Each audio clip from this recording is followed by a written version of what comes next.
What is up YouTube, and welcome to this Arrow video. So if you're new to the channel, please do consider leaving a like and a subscribe down below if you do enjoy the video. Excuse the hair, I'm not really sure what has happened with that. I had a shower after the gym and it just looks very weird, but that's not the topic of this video. The topic is Arrow, and I absolutely loved it. Now, I was going to do a Fantastic Beasts and a Gotham video, but to be honest, it's a bit past the time. TLDR on both those videos, I really did enjoy Fantastic Beasts. As a Harry Potter fan, I first read the original book when it first came out. I loved it. Every single minute of it. It was stunning. And Gotham has got some really cool images for the finale. And I'm super excited for January the 3rd when Gotham does return. And Arrow here, we've had a huge revelation, a return, and a real confirmation that a character in the DC canon already existed here in the Arrowverse. So what we've got here, first of all, we see the return of Anatoly, and he finally says and goes by the name KG Beast. Finally, we've had that, and a lot of you have wanted KG Beast to be here for a long time. Personally, I wish we had a younger version of KG Beast pop up and be involved in some way, but it's just an Easter egg name drop. Maybe we'll get some flashbacks of his time, perhaps in the KGB. Probably won't actually happen.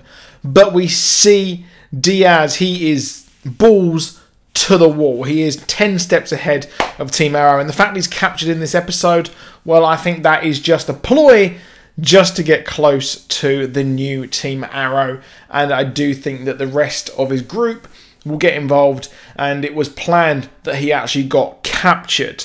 So it's not looking good really for the Team Arrow. They think they've got a win, but they're going to take that huge L, whatever way it is. I never know which way the camera turns, but they're going to take a huge L there. Overall, it's a really good episode. I've really been enjoying this episode. I've been chatting to Warstu on Instagram this morning. I was saying how much I really loved Supergirl. I caught up with that finally, and I've caught up with Titans. DC TV is crushing it at the moment. Titans, we had the fight there with Jason Todd and, of course, Dick Grayson. Boy, I loved that as a fanboy of Dick Grayson. That was cool.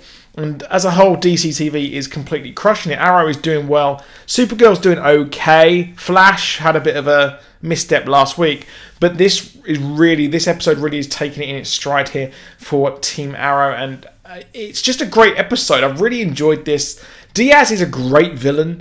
The rest of the group are fantastic. The effect that happens when we have Silencer here is cool. I love the fact that the complete silence, and we see fight scenes take place in complete silence as well. I love it. I absolutely love it. And they really have redeemed themselves for last season, which really took huge missteps. And while Olicity is quite a big thing in this, obviously she's trying to avenge her husband and trying to get him out of jail. Well, what we've got here is her get involved, and she's actually doing really well. Felicity isn't as insufferable as she usually is, and I do like that. Now, we've got the new Green Arrow who is involved. I thought we would get some sort of semblance as to who this character actually is this episode. I am convinced it's Emiko Queen. You can quote me on that. I do think it will be that character, but time will only tell as to who this character really will be. But that's going to be hype as hell. But Laurel Lance here involved as well. She is living the life as the Attorney General. I love the fact the way she just turned up again. It was like, oh, I was kidnapped or whatever. Yeah, okay, I'm back now, whatever.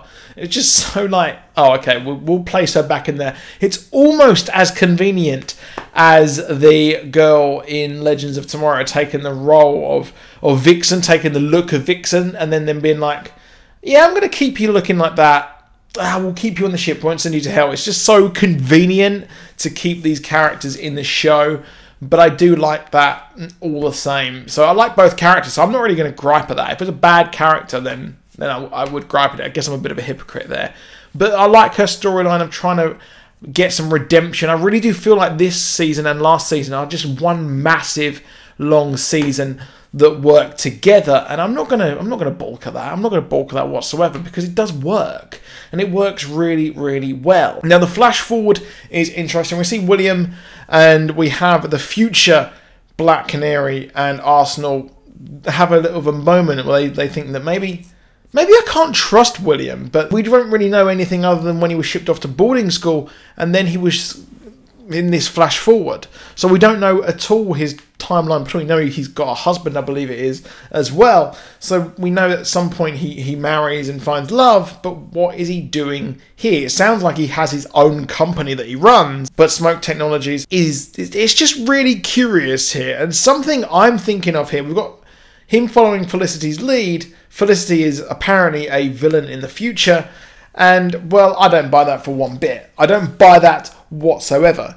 So we had the plans for a huge gas explosion on her computers. We had the same plan Diaz trying to enact in the past. So that's really weird. Maybe it's her trying to connect to her old team and say, I wasn't evil, I just went undercover. I became evil, I became a bad guy to actually get in with the bad guys to stop bad things from ever happening. What if William actually turned evil? What if William took out Smoke Technologies? He's the reason why they're how they are in the future, and he is behind everything and manipulating everyone, but Felicity knew as well. That would be fun to watch. That would be something else, because she would kind of hate Felicity for what she did, sending him off and never seeing his father ever again, or seeing her. He would then have that bitterness and resentment, which would be a lot of fun to watch.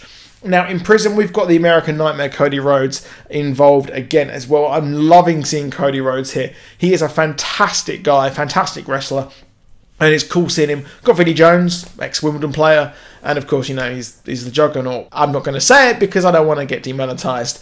But what we've got here is a very interesting prison story. We have the blame for a murder put at the feet of this evil prison gang, but Stanley is involved. Now, there are two ways we can go. That's the two ways going with Stanley.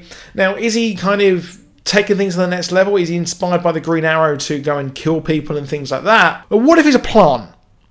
What if he is simply a plant for Diaz to keep an eye on the Green Arrow, to feed back on what's going on and lead Felicity and the group to Diaz and things like that, so he can plan everything and he knows everything that is happening at the same time, and possibly to keep Oliver Queen busy and not trying to escape from prison. So what if that is happening? What if Stanley is simply a plant and William is a bitter, twisted, resentful guy in the future? Perhaps. But I enjoyed the episode. Let me know what you think down below. Let me know what videos you want to see. Let me know what content you want. Subscribe. The channel's dead, but we're going to keep going because it's fun. And I'll see you soon, and goodbye.